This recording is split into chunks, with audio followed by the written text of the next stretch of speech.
It's your boy Del P. You're now tuned in to Side B TV with my brother Phil Jackson. Make sure y'all tune in. Hip Hop Lives. Hey, what's going on? This is Phil Jackson, host of Side B TV, being brought to you on the Boombox Union channel. Please go back and hit that like and subscribe button. Listen, I know me and Soulbuck have been away for a little bit, but you know we're regrouping, and you know we had to take care of some business on both sides, and you know we're gonna keep flooding the YouTube channel with comments. So big shout out to DJ Soulbuck out there. We got a ton of guests lined up on the Boombox Union podcast, but Sabi TV is my only thing that you know I do with Sabi Radio every Sundays 11 p.m. to 1 a.m. here on WPRB 103.3 FM, playing classic and independent hip hop. I've been doing it for 10 years, so going on 15 years. So you know, I just want to try to put out the best content possible. Big shout out to my brother out there in Louisville, Kentucky, Sharif. Black Fist Radio promo. If any artists out there, especially underground artists, if you want that promo, please hit up Sharif. Black Fist Radio promo. He is a true genius. To be honest, if it wasn't for him, Sabi Radio really wouldn't even exist, because I get all my stuff from him, and he's a tastemaker. So he's like, Phil, do you like this song? Do you like that song? Do you want to interview this person? So with that being said, big shout out to Sharif again.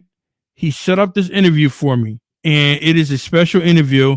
I've been playing this brother's music for a while now. He was with a legendary group back in the day, and now he has a new EP out, and it is crazy. So I want to give a special shout out and welcome to the show, my man Tableek. How you been doing, man? Salute, brother. I'm good. Nah, how you been, man? Look, man, it is a true honor, man, because like I said before, big shout out to DJ Soulbuck. I said, yeah, I'm interviewing this artist named Tableek, and then like he said, I heard the name. I said, Masspyke. He was like, word? I said, yeah, so just thank you for coming on. We're gonna promote your new EP out. We want to get your perspective, your journey in this music business, because I read the bio and it's crazy. And like, just tell my audience how you started out, and it's so amazing because you were a teenager being signed to a record label while you were in high school. So break down like the whole Masspyke, like how you got started, who were your influences, and where you're from. No doubt. So I was born in Brooklyn, New York, and raised in Springfield, Massachusetts. That's where we formed the group. Myself, Roddy Rod, and Hanif Jamil. So me and Roddy's actually cousins, and me and Hanif known each other like, I taught him how to tie his shoe type stuff. You know what I'm saying? So so we came up like most brothers, listening to the hip hop music, you know what I'm saying, loving the hip hop music, loving the culture. Back and forth to New York my whole life, and getting records from my aunt who worked at Electric Records, and then my cousins was DJs, my brother was DJing, you know what I mean? So I had an uncle that was a jazz musician, so music was just something I came up in. So it was in the bloodline then. Absolutely. Okay. And then we got the bug, you know what I mean? And so we started doing what most brothers do, trying to see how they make beats and records, and looking for samples and everything. And we made back in when we was younger, we made a demo. 3 joints was on it, and I don't know how it got to this cat, but it got to him, and he was a producer from Springfield that was in the industry and whatnot. And one day he called us over to his crib because he had heard something and wanted us to do some sort of remix or something. And when we walked into the space, it was Dougie Fresh sitting in a chair. Oh wow! Yeah. Hey, real quick, not to cut you off. We have another special guest that just popped into the studio. Let me see if I can bring him up. DJ Roddy Rod, are you there, brother? Rod. I'm here, man. Can you hear me? I can hear you. But we can't see you though, brother. You got the camera on? Yeah, but I'm driving, so I don't know if I can turn it on while I'm driving. But can you hear Okay. me? Yep, no problem. Yeah, we can hear you loud and clear. We got DJ Roddy Rod, in on Side B TV. So how you been doing, sir? I'm doing good, man. Doing good. Can't complain, man. How are you, brother? Pretty good, pretty good. Now I have Tableek on, and he was just telling me the rundown. First of all, I didn't even know that you two were cousins. So that's even more special. You see what I'm saying? But Yes, sir. but Tableek, finish up like Yeah. I was you in the telling studio Rod with about Dougie like, Fresh and everything. yeah. So we walked in the studio and Dougie Fresh was sitting right there, and then Roddy did like a remix for the All Right record that came out way back in the day. Like that was one of Dougie Fresh's joints. He never got no credit for that joint, as I remember. But from there, we signed this deal with this cat that had this head up Electra, and so we was on there. We did like a joint with Shantae Moore, like a kind of a remix record with Shantae Moore, and then this cat named Ronnie Jordan that played guitar back in the day from the UK. We did some joints with him, and then my other partner, Hanif, he bogarted his way into some other records, right? And but we never were able to put out the music that we wanted to put out when we was in that situation. So long story short, what I'm saying, we kind of quietly moved out of that situation, and we've been making independent records ever since. You know what I'm saying? Like, doing records with Seven Heads and Ohm Records, on both coasts, overseas joints. You know what I mean? And that's where it's been since that time. You know what I mean? Like we pretty much never stopped. Okay. Right. So Roddy Rod, I want to ask you a question. Like, how did you get your first into DJing? Like, who inspired you to DJ? Oh man. So I started really, getting into DJing by listening to tapes by DJ Red Alert. So me and my cousin Tableek, I used to ride when they used to go to New York from Massachusetts, certain times of the year, and I would be completely on New York radio. And Okay. at the time, Red Alert was the dude. And any chance I got, I listened to Red Alert, or we were, my cousin would bring tapes back if he went to New York, and we would listen. And that's how we kind of got our hip hop at a time. And that's how I started. I think the first Okay. person who put me on turntables was his brother from my hometown, DJ Easy Lee. Okay. He's probably like 6 years my senior, but he's the first one that put me on turntables, and I never turned back ever since. Now, let me get this correct. Like, so you guys actually started out as a production team? Nah. I mean, we started out as the group. I mean, that's Okay. kind of what we started, and just as the work was being presented, then we would jump on certain things. You know what I'm saying? Okay. As the opportunity would come up, But I think at a certain point, like at least for me, I realized like, yo, although I love, trying to make beats and shit, like Roddy make better beats. I need to fall back and let him just take that lane and find another lane to jump into. So that's what I did. Yeah, the way the thing started, just to add, just the way the thing started was All Star, which was the producer that kind of so he signed me as a production assistant for his team, which was Starside Entertainment at the time. So that's how I got to do the remix for Dougie Fresh's Eye. And that's kind of where it began on the production tip. And on a professional vibe too. Like that was like a real situation for all of us to be in. You know what I mean? Oh yeah, definitely. We was going to all the best studios in the city. Like we went to every mastering studio in New York City. We were able to go from quad to platinum sounds, and that was kind of a breeding ground. Like, and there was other artists at that time in our genre that were also recording this. So we got, there's so many memories of being in those studios, but it kind of taught us a lot about the business at that time, and we were kind of early on. You know what I mean? So let me ask both of you a question. What was it a challenge because you guys were so young, still in high school? Like were there any challenges like going into the studio, meaning that like the older artists like, man, these kids, they're kids, like what was it something like that, like you really had to quote unquote show improve back then?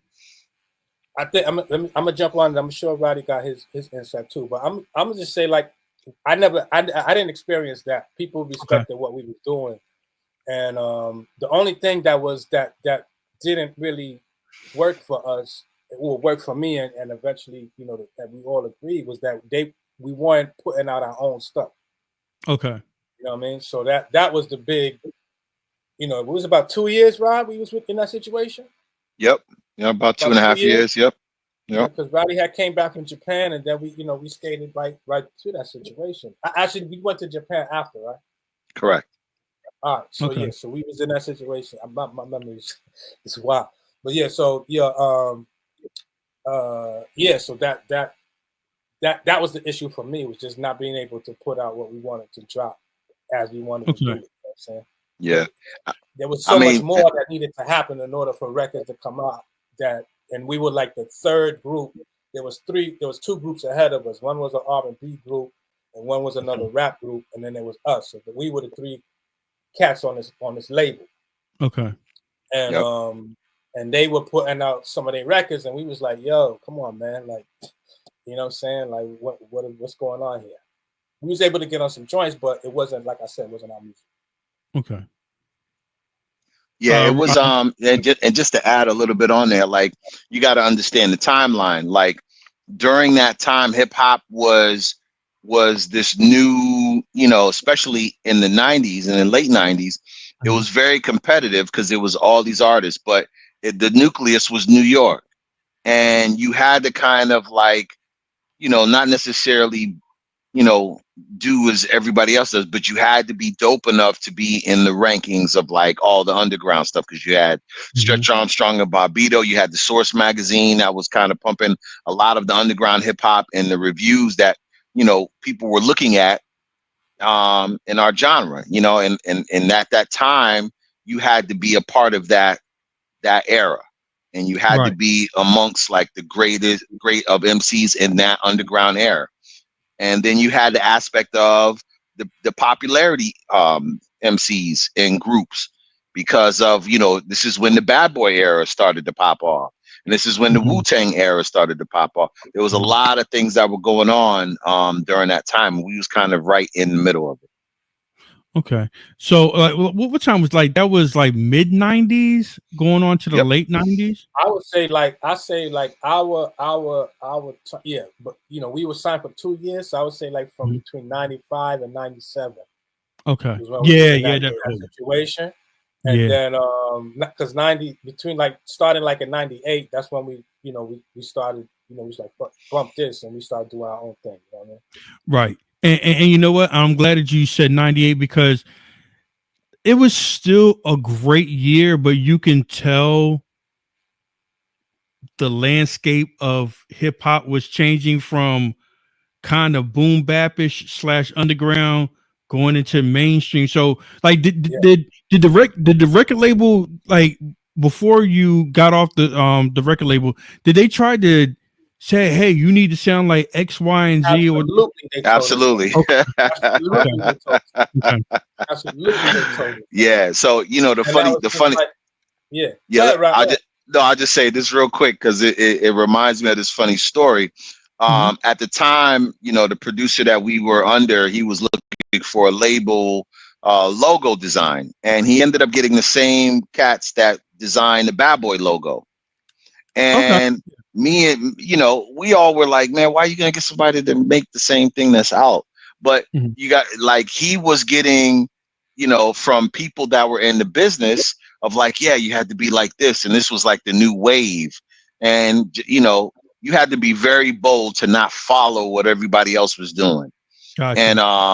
And that's just how it was. You know, it was that era. Was successful. That's the other thing. So it's like this cat that was mass successful, you know, selling millions of records, and you know, you walking in and out of these crazy studios and all kind of, you know, artists and, you know, MTV awards, all this other stuff, and then, you know, you're supposed to just, you know, follow the suit. That's what was assumed, but that just wasn't what we was feeling like.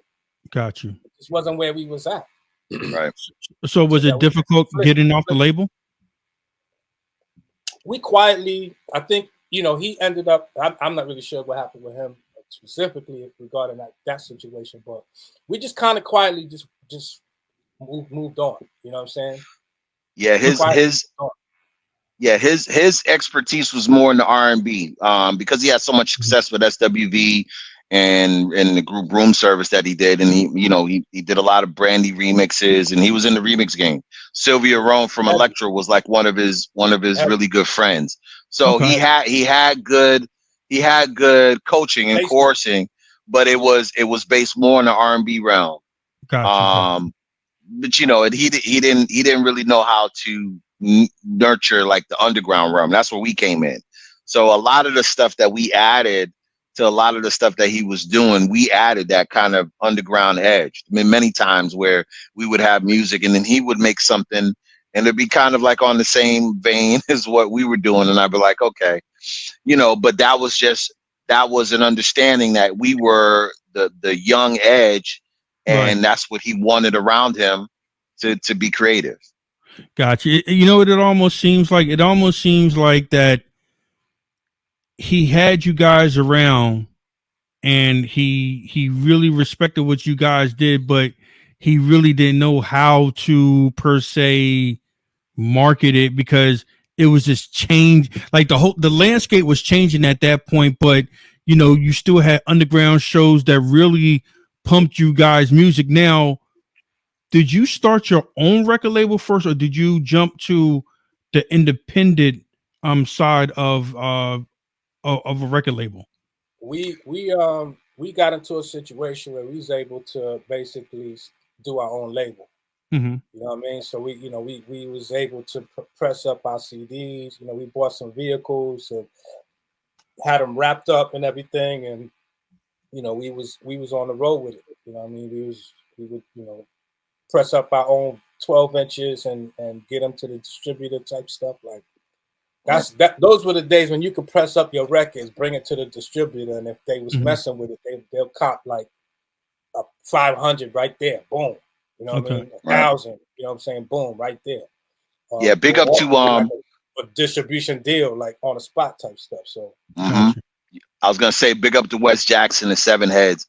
That was kind of one of the first kind of, you know, like things that we did that wasn't that pretty much wasn't on our label per se, was kind of like, you know, in conjunction with, and that was one of those records that kind of propelled into people like, oh, okay, who's this? And you know, like Asheru and Blue Black were label mates at the time that we didn't even know.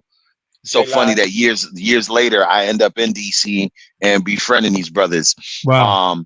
So you know, that era of hip hop is just so hard to kind of like chronicleize, because a lot was going on in a small amount of time.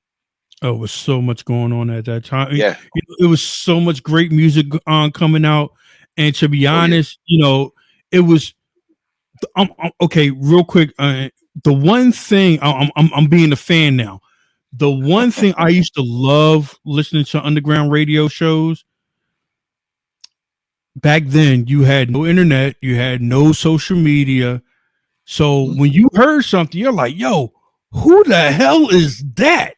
And then, you know, you try to go to the record store and explain to the guy or try to rap it, because, you know, these shows were so unique, and they were getting, okay, it's almost like, you know, that pocket of groups, underground groups, was Masspyke, just in my opinion, some of my favorites, Masspyke, the Nut House from out of Camden, New Jersey. Shout out to Phil Sweetenberg. All Natural, and Mass Influence. I know I'm forgetting some, but like those, like you guys were were like the cornerstones of underground radio, and it was so great, man, because when you heard one song, it's like, damn, who the fuck is that? You see what I'm saying? I mean, it's like it was just a treat, man. And I really appreciate what you guys had done back then. Now, my next question is, was it easier to start your own record label because you were already with a major? So like they kind of gave you the groundwork. So like take me back to that. Like I know it was hard work, but like was it a little bit more easier because now you say, oh, now I get what now I knew what they were trying to do. Well, I'll say this. Yeah, it definitely gave us an idea of what it could have been on a commercial scale. You got to remember, all of the labels back then, everything was all machine based, meaning that you had a team, you had a marketing team, you had someone that was going to bring the record to press to get you some interviews on Source or XXL or any of the hip hop publications. You had someone that was going to get you on podcasts such as we're on. Like, you had a team. All Star was a subsidiary under Elektra. And so we were able to see like how the R&B acts do it and how some of the hip hop acts do it. And yeah, it was definitely harder. You had to have a label deal and a team in order to get it going back then. If not, you had to press up your own. And there wasn't no, here is an MP3. If you didn't have a DAT with your songs on it, and if they weren't clean, right, or if, something to that effect, it was hard as hell to get it to even college radio, because they needed vinyl. So you had to have vinyl. Yep. You had to have vinyl. There was no other option. The more bigger commercial radio stations will have a DAT machine, but it was definitely hard. You had to have not only a rep, but you had to have some vinyl with you, and it had to be dope. Yep, you're right. Tableek, you want to add on to that? What happened for me? I'm gonna just add on to that too. I didn't find it. I found it very challenging, right? To try to put all the pieces together, go from A to Z. But it's a lot more fun when you got your peoples around you doing it. You know what I'm saying? When you got somebody that believe in a situation and can make certain things happen. You know what I mean? And although it was, difficult and challenging and all that, but from the blackout, from Gong Show all the way through Static, if it was our music that we were putting out, like, we did everything. You know what I mean? Right. And it's one, and I'm a studio rat, so I like all that kind of stuff. I like being in the studio and hearing the music that way and mixing and all that, pressing all the buttons and everything. I enjoyed that. So it was a labor, a difficult labor, but the learning process and going to get your records pressed and picking them up and all that. Like, I love all that. Right. And I wouldn't trade that experience for nothing. Now, like, take me back, like when you very, very first heard your song on the radio.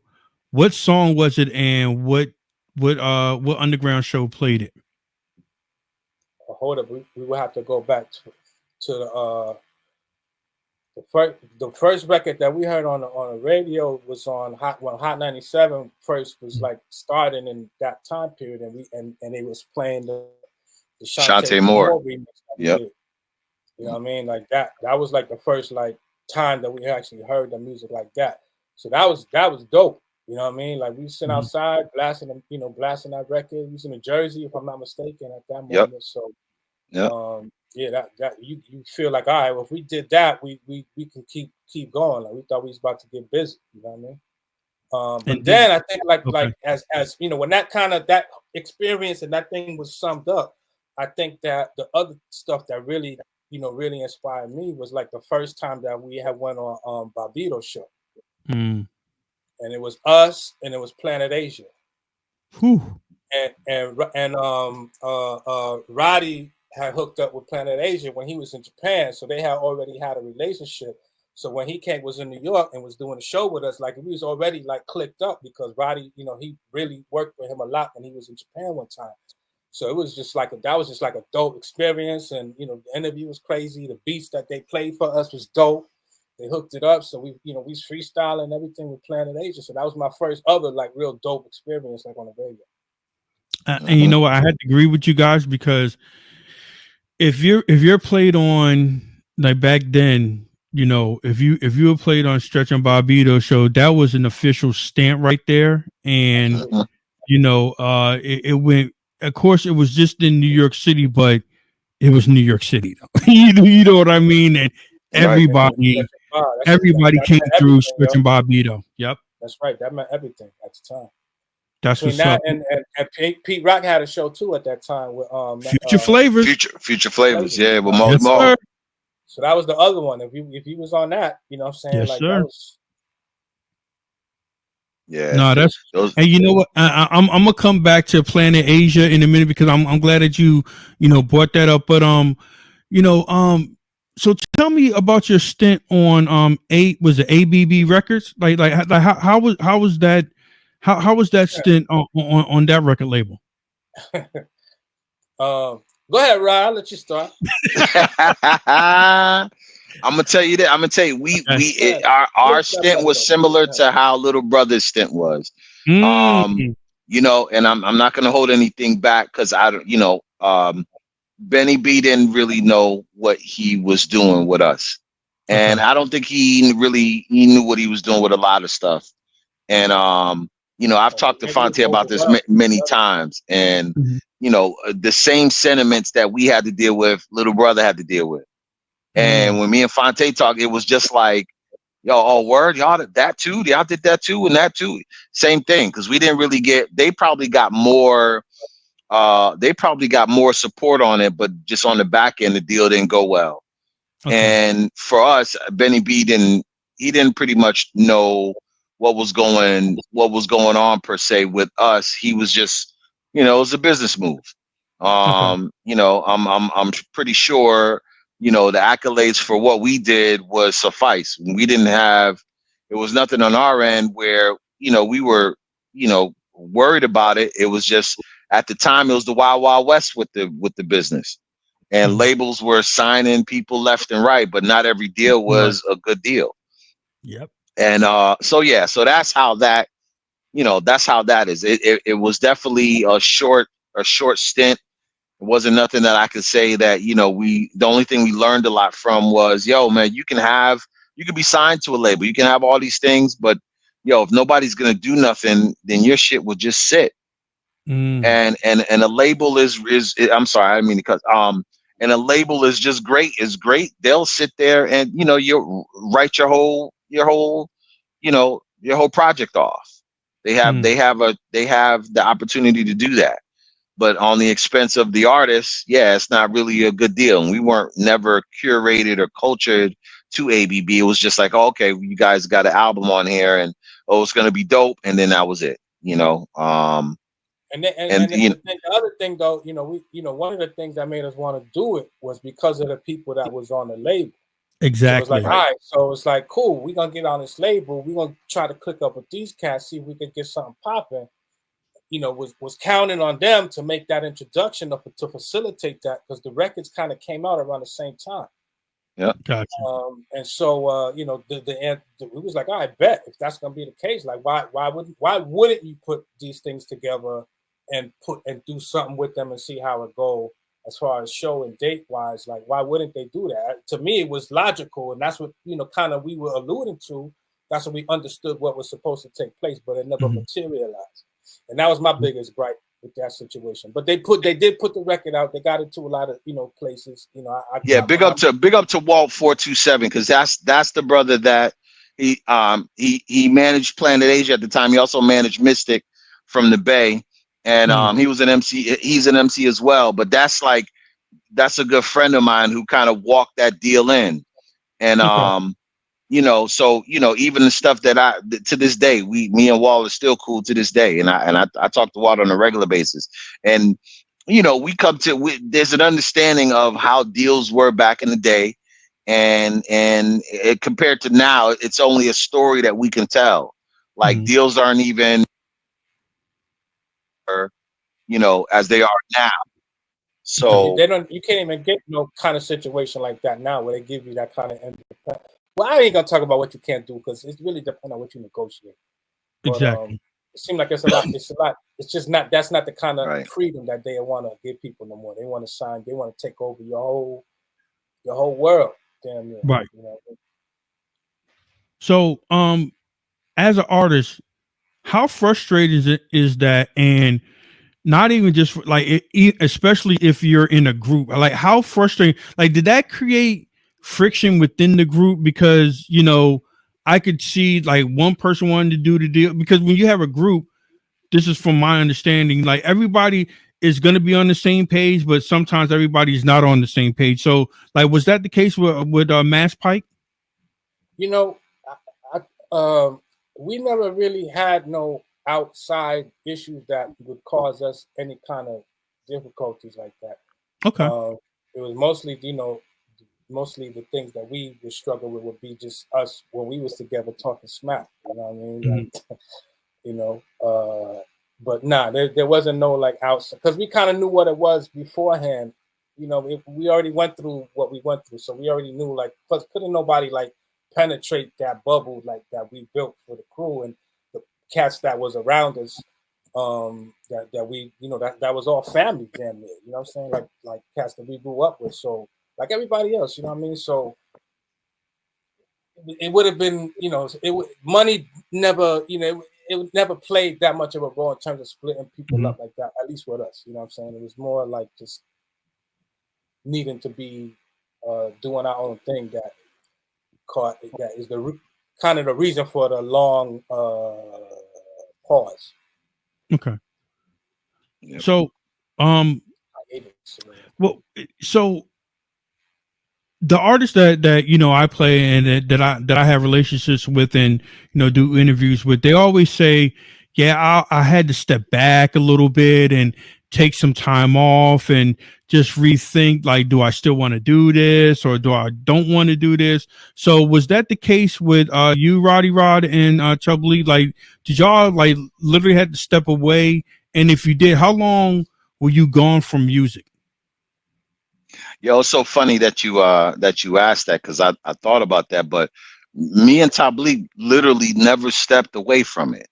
Like in some frame, we've always had either a project. I mean, we've both went on to do independent records and pressed up our own stuff for different things.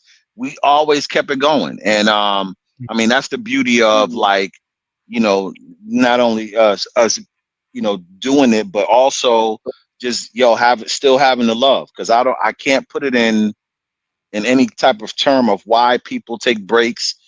There's all these different reasons. Life happens. But for us, we just been blessed to, still have the love to do it. And it's if it hasn't stopped now, it probably won't. Okay. Gotcha. We've always been long-term artists and we're creatives. And just look at the people that we have as our teachers. Like, we just lost the great Quincy Jones. Yeah. And I don't know how long Quincy's been doing music, and he can't even tell you why. He it's just in his bones that to do it. And some artists are influenced by that, and we're a few of them that's what we do. That's just in our DNA to create. Tableek, you want to answer that too? Yeah, he summed it up real good for me. I would definitely say, kind of the reason for continuing is like is in addition to what Roddy said, is also just hearing things that inspire. You know what I mean? That make you want to challenge your pen. You know what I'm saying?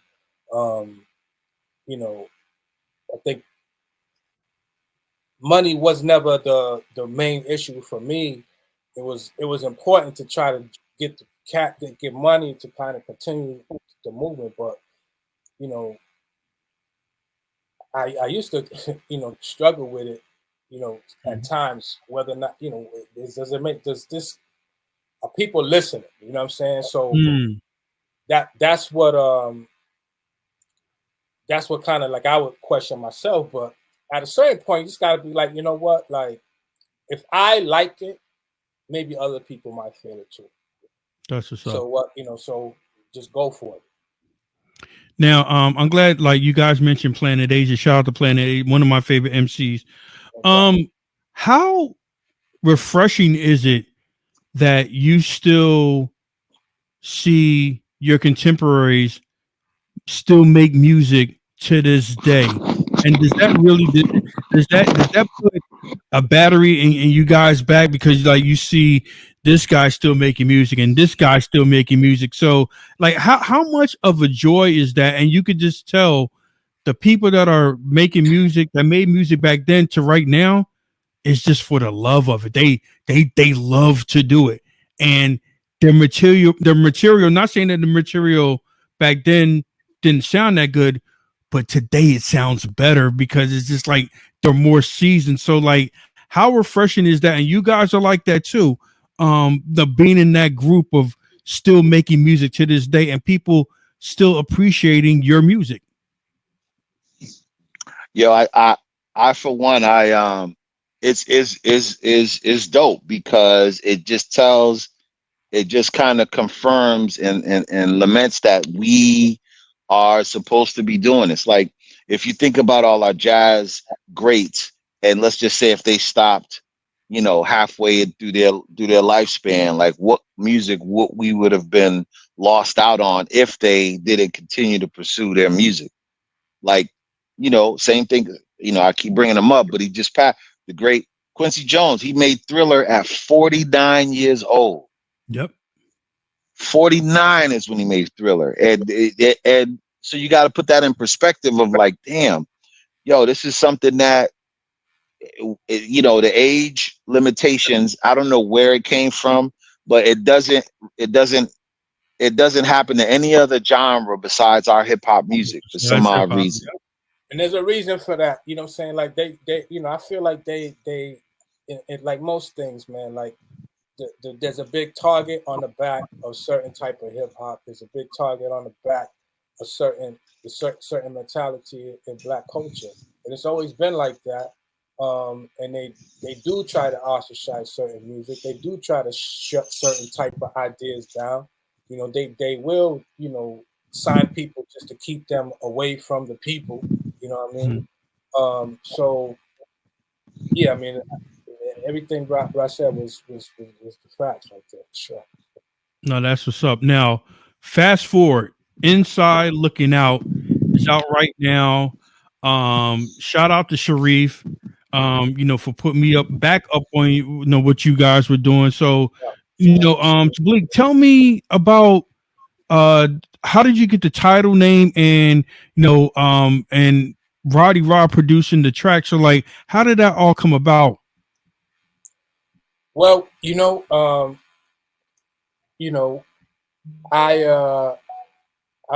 been testing out a few joints over the last few months. I would say since the last spring. So I just was like, all right, I want to start putting out music, but I was at a point where I wasn't sure, what the right direction was to do or even how to do it. Because I could always figure, I have the connection to be like, I'm going to press up some vinyl. I'm going to give it to my man. He still do distribution. He can still get it to Japan and Europe and South Africa and Brazil and all over the States, Canada, blah, blah, blah. But I was like, what I'm saying? Like, I think I want to try to see what are the other avenues and how other people were doing it. You know what I mean? So I was, I needed to kind of test those waters out a little bit. but you know, the other thing is that, you know, me, like Roddy said, like me and him continued to be making music like for all these years. You know what I'm saying? Like the only album that I did independently that Roddy wasn't on was the one before this one, called Deep is Blue, because I did that whole thing in Amsterdam. But before that, like, you know, there's been all kind of records that I did in Japan that Roddy did, that me and him collabed on, and you know, we put them out there, or some joints in Europe, and you know, all kind of different things were still happening. A few, maybe like a year and a half ago, something like that, we had did a Masspyke show with Talib Kweli. And so Okay. when we finished the gig, I had arranged to go to this to do some studio time. So we recorded some music. So I was like, all right, we're gonna maybe try to do some joints. So moving forward, you know, over the next few months, we record here and there. Um, but you know, there was still some unresolved stuff that we needed to deal with that hasn't gotten resolved yet. So then I was like, well, you know what? You know what I mean? I think I want to do this record with Roddy now. You know what I mean? And so really I approached him about it, and then we just started collecting, or he was putting beats aside for me. And then, you know, the idea of Inside Looking Now was just like, it had a lot of different titles for the little joint, and there's actually more records that are recorded, because this is a full album of like 15 joints. But I wanted to do an EP first, just to kind of, you know, get it to brothers like you, so cats would know like what's you know, we out here again, like for off on, you know, and we're gonna be, inshallah, like continually dropping joints. So you know, I didn't want to do like a full album release. um, my idea would be that we'll do another project that'll come out probably sometime in March or April, and it'll either be an expanded version of this record or something with some brand new joints on it. I haven't decided just yet, but you know, that's kind of really how it came about, and just, you know, just to reflect. And this album for me, this record for me, just has a lot of records that are a little bit more reflective, looking at the times, from, you know, like this last summer to like right up into early fall type stuff. You know what I mean? Yeah, man. So that, you know, I liked it. I liked the joints on here. I got my man Boogie Fields, young brother. He spit some crazy joints on the Blackjack, and a young lady by the name of Swadella who sings on the Friends record. And so those are like new artists that I felt were dope, that you know, I wanted to bring into this project. Okay. Roddy, you had jumped up and you jumped back on. So how was it making that EP with your cousin, man? I mean, like was it, is just like riding a bicycle? You get back in, you're making beats, get back into the studio and do your thing. So like how, and also how long did it take you guys to put the whole EP together? Well, we've been recording for a while, so and we've recorded for various projects. Before we started to jump into this project, we were actually working on a project with another MC that's in this area in DC by the name of YU from Diamond Oh, District. yes, that's my man right So there. yeah, so you know, YU and Tableek have a dope 9-song album that we've been holding on to for a while. And but you know, as far as the music, it's always been easy because again, we've been doing this for over 25 years. So it really is like just getting on the bike, as you know, and muscle memory. Like I make tracks, we'll sit down and go over tracks. Tableek will let me know which ones, you know, he's feeling, and we'll embellish on them. And then we just create good music. You know, we just have that chemistry because, you know, we've been doing it for so long. Um, and that's just how it is. You know, I always think about it like with Quest and Black Thought. You know, and Black Thought does all these different things, but he always kind of, you know, links up with Quest to like kind of go over like what you think about this, is because they've been doing music for so long. And it's and you need your peers, and you know, in this case, my cousin's always been there to kind of go over what beats that I feel like are really good, and even stuff that we don't do stuff together on, we still, you know, send back and forth music. And that's just how it is. You know what I mean? That camaraderie is what makes great records. And we there's no sign of us stopping, and we got tons of stuff, in storage, as I put it. Word. So, we're gonna keep going, man. And it's out on what websites are it on, so everybody can go out there and support the project. And not even just that, yeah, please give out the websites, because it's on your personal website and it's on Bandcamp too, correct? Yeah, well, Yep. burntberry.net is the site, and then tableek.com, and then Roddy got go ahead, Rod. Humblemonarchs.com, and then in Bandcamp /Humble Monarchs as well. So, the dope part about all of this is, like, we can kind of, it's the age where if someone really likes your music, they can go right to the source. And more and more we're gonna start seeing, these labels kind of filter away, until labels can come to the table with something that is lucrative, on both formats.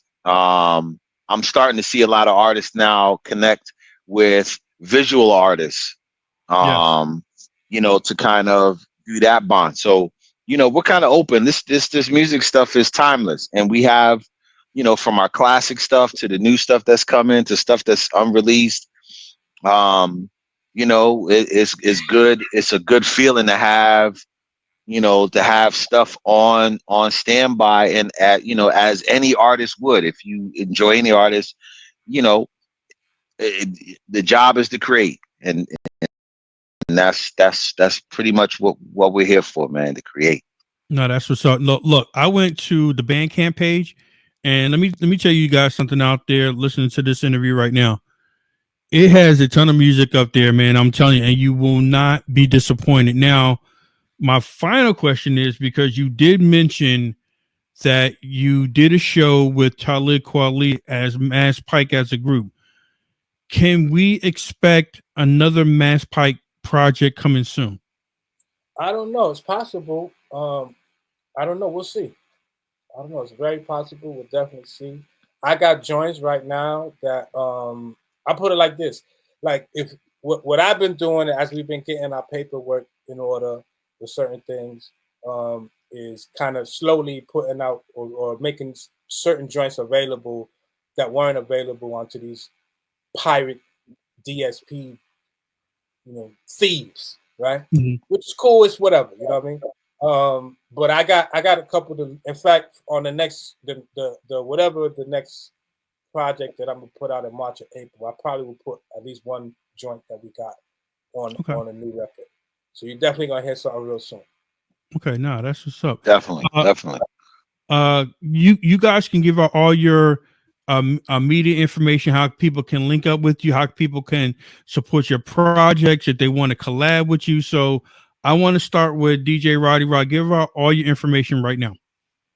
Well, you can find a lot of this stuff and all of my links at humblemonarchs.com, HUMBLEMONARCHS.com, which has links to the Bandcamp as well. And just, at DJ Roddy Rod for all the social media, and at Humble Monarchs for all the social media, Facebook, Instagram. And more and more we're gonna start just kind of streamlining into our individual platforms. Tableek has burnberry.net, which is kind of like the brother sister of Humble Monarchs as well. So we kind of, it's just like, okay, we all are at this meeting place, and if you want some of what we got, come to the meeting place. And so that's all my socials. And for me, just the easiest thing is tableek.com. TABLEEK.com. Real quick, I had a bonus question. How is it easier now to get your music out to the masses per se to back then? Yes, absolutely. Yes, it's easier. definitely. Without a doubt, I would just say that the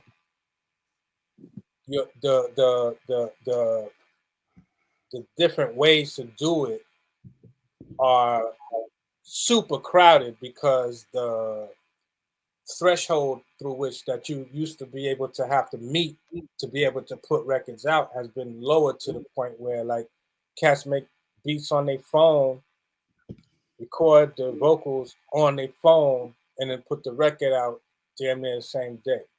Okay. And shoot a video with their phone for the song that they did on their phone the same day. Now that's cool. But I don't know if that can be in the same category as like what we do, wherein, you know, Roddy's sitting at that machine, looking at them pads, looking at that blank canvas.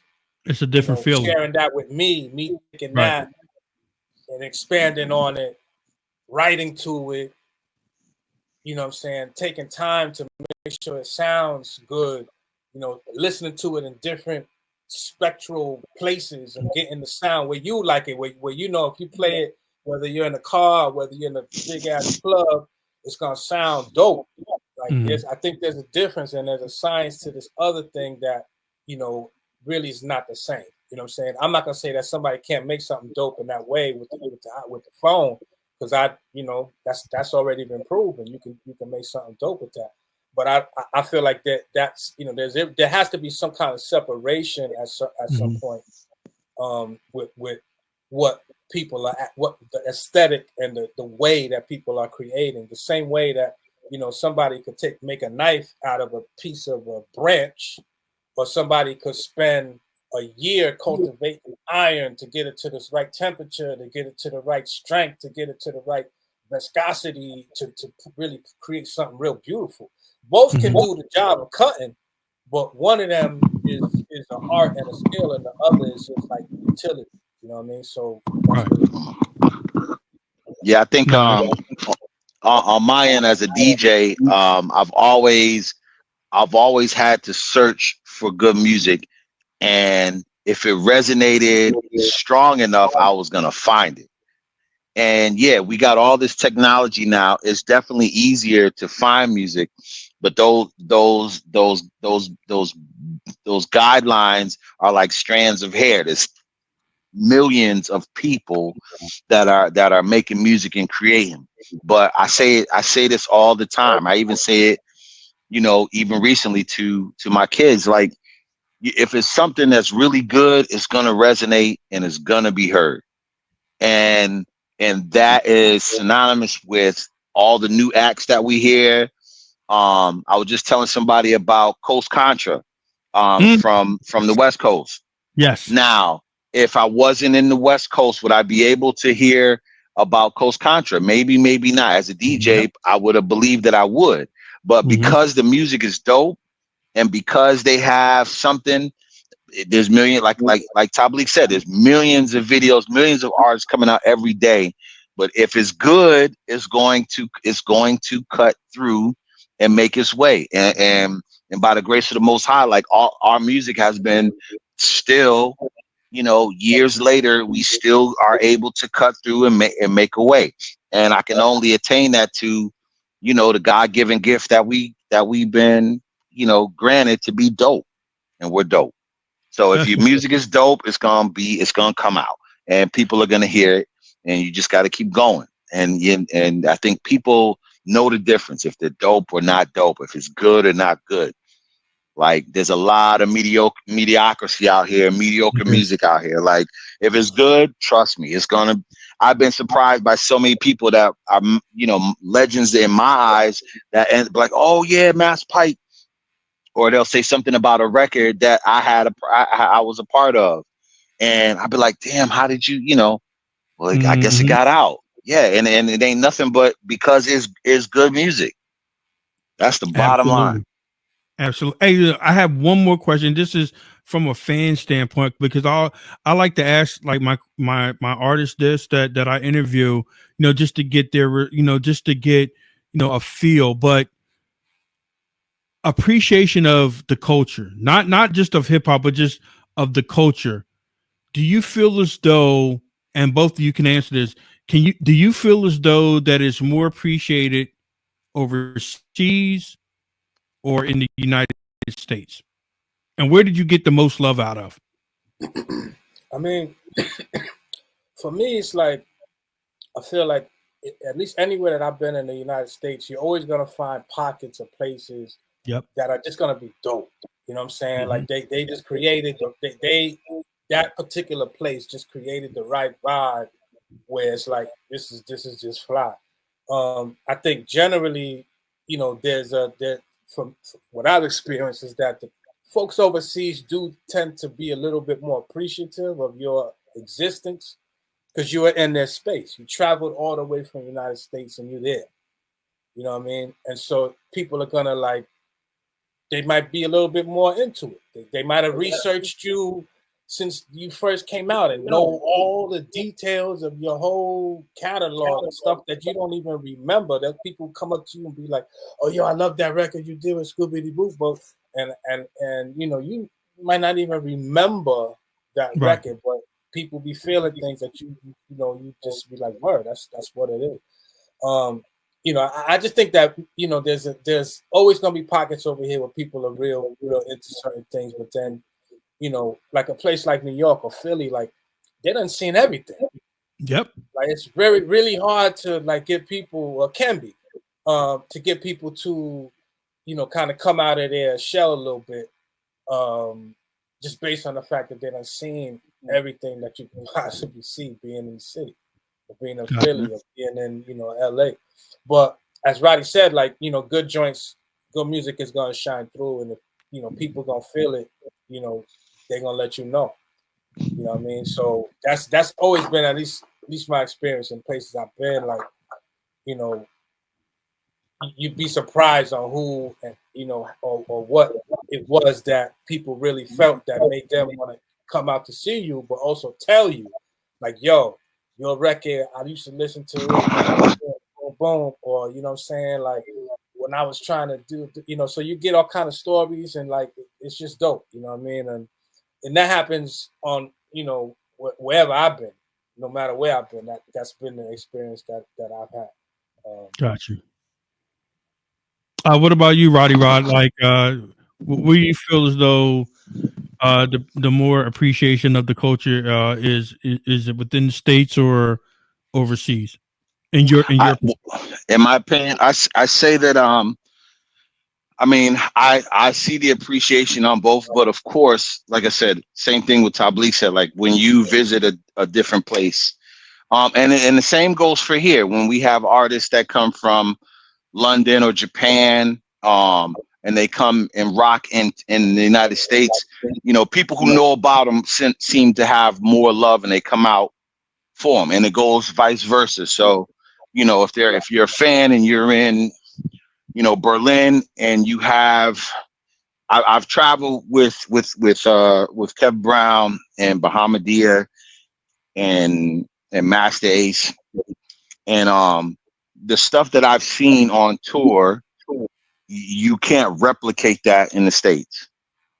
Um, and it's just because of the love and the admiration that they have, but they treat you as an import of, oh, this is where, you know, hip hop music comes from, and these are artists that are coming from where this hip hop music comes from. So they see it in a different light. They glamorize us in a different light, and it is more than what we get over here in the States, as it should. Um, but you know, you get to a certain level, and then you're gonna find that same thing with artists that are here as well. Like, you know, I love seeing this Common and Pete Rock shows where people are showing up in droves as they did in the past, right?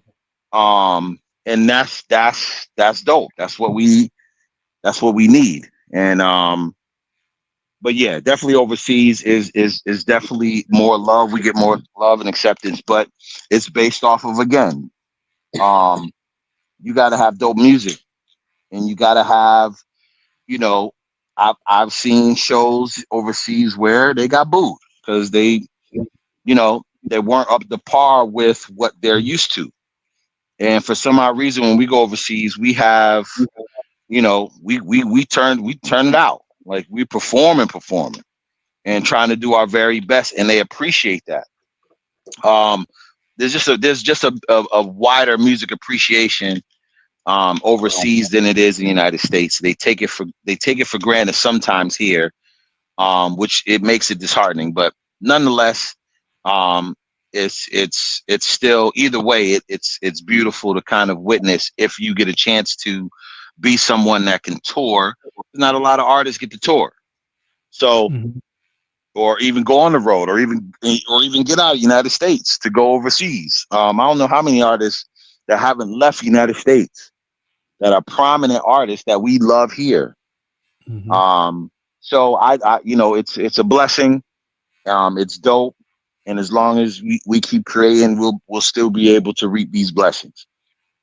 Hey, look, I want to thank you guys for coming on, man, because like I said, you know, I've been doing radio for over 20 plus years, but I've been doing my radio show for 15 years, and just to speak to an artist that had an impact on my life, and you know, it's just a blessing, man. Oh, you know, that's the one thing I like about this business, man, because you know, I try to create relationships, and I understand that it is business, like when you guys do interviews and stuff like that, but I like to ask questions from, you know, your perspective, and I like to ask questions. I'm like, well, you know what? I was thinking about questions all day, and I'm like, yeah, I want to ask that. I want to ask this because, you know, because I'm fascinated by what the journey that what you started out at, and then look at you right now. You're still putting out music, and it's still quality music, man. And I really want to thank you guys. Man, appreciate that, man. On, man. Yeah, appreciate that. Appreciate that very much, man. I mean, and that's you know, any artist, that's all we really strive for, is to be appreciated for the creativity that we put out. And I know I speak for Tableek, like this, it makes our job to be creative more fun and enjoying when we know that the fans that we giving it to really appreciate our artwork. So, you know, Phil, I appreciate you for even having us on here, man. No, I appreciate you guys. Sharif, man. Shout out to Sharif, man. Shout out to Sharif. Yes, sir. Hey, look, man, I want to thank you guys for coming on. Inside Looking Out is out right now. Please go on the Bandcamp page. It's all, every project is right there. I want you guys to go out and support this. I've been playing Lost on my show heavy. Do you want me, what other song did you want me to play on my radio show?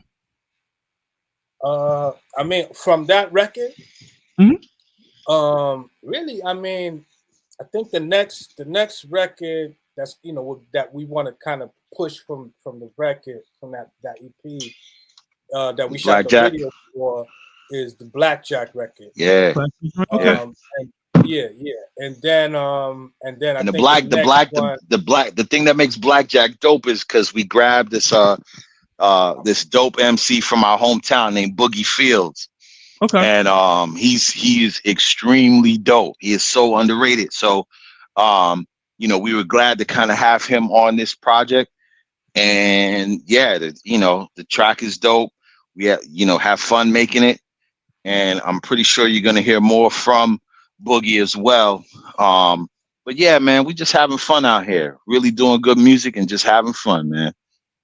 Hey, look, man, I appreciate you guys for coming on, and I can't wait for more stuff to come out from you guys, man. DJ Roddy Rod, Tableek, you know, thank you. The EP's out right now. Inside Looking Out. Please go out and support that, man. If you like Sabi Radio, if you like independent music, if you like underground music, you need to get this. I'm telling you right now, and I'm not just saying this because you guys up here. You got to get this. I mean, because, you know, like, you know, real quick before we get off, you know, people keep saying, "Oh, where's the?" I hate that saying. Where's the real hip hop? No, it's right here. It is like, you know, if you could pick up your phone and you can Google, like, you know, people fighting online or stupid memes or whatever, you can find quality hip hop, man. And Tableek, man, you hit gold with this one, brother. I'm telling you. Salute. Appreciate that, man. Appreciate that. Hey, look, I want to thank you guys for coming on, man. Thank you. All right. Thank you, sir. We'll do it again soon. All right, peace. All right. And that was Tableek and DJ Roddy Rod. EP is out right now. Inside Looking Out. Please go to the Bandcamp page, burntberry.net. Everything is right there. Hey, look, man, it's been another great interview. Real quick before I get off, Sabi Radio every Sunday, 11 p.m. to 1 a.m. on WPRB 103.3 FM, where I play classic and independent hip hop. And you can also hear me on Splash 98.5 FM down in Atlantic City, Saturdays, 10 p.m. to 11 p.m. playing underground hip hop also. So, I'm just trying to do my part in the culture, man. And, we also, DJ Soulbuck is on Rap Station, Chuck D's radio station every Wednesday, 7 p.m. to 8 p.m. And on Beat Miners Radio every Thursday, 4 p.m. to 6 p.m. And the repeat follows the 6 p.m. show. So it's like, look, we're out here doing a whole bunch of stuff, man. Like I said before, big shout out to Sharif. Black Fist Radio promo. If you need that radio, if you like that type of hip hop, you need to hit up Sharif. So with that being said, another one in the books. I want to thank everybody for tuning in, and I will talk to you soon. Peace.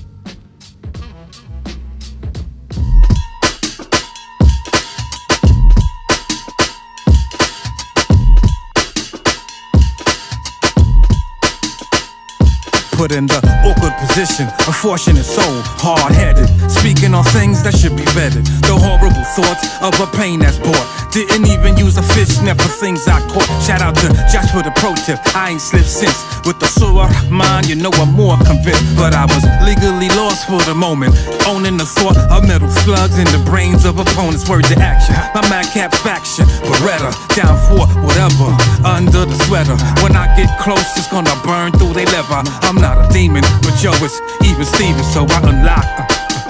I had to drop on him. I had the shot on him. I had it locked on him. Just gotta stop. These are lazy days of crazy ways, but honestly, my pen stretched irrelevant past and high quality got monopoly money to spend on you. Bring your brothers and your two friends too. That's how we do. While I'm in search for them window seats, I hear my shorty beefing with two big cavity creeps. I recognize one of the chocolate dykes. He raised the Fahrenheit, hit me from behind. I'm seeing lights, and no, it's not a fair one. But later I was chilling with a fair one. She knew the whereabouts of her OX, said we could set it up and we could see what's next between me and her. But between me and you, I already knew it was the nigga that gorillaed my rendezvous. I had to drop on him. I had a lot on him. I had a shot on him. Just gotta stop. We in the end of rhymes. Maybe this is the end of mine. Barking at the end of time like this ain't the grand design. My only crime is the crime I was assigned. Believe me, studied in the mystical art. You can't see me.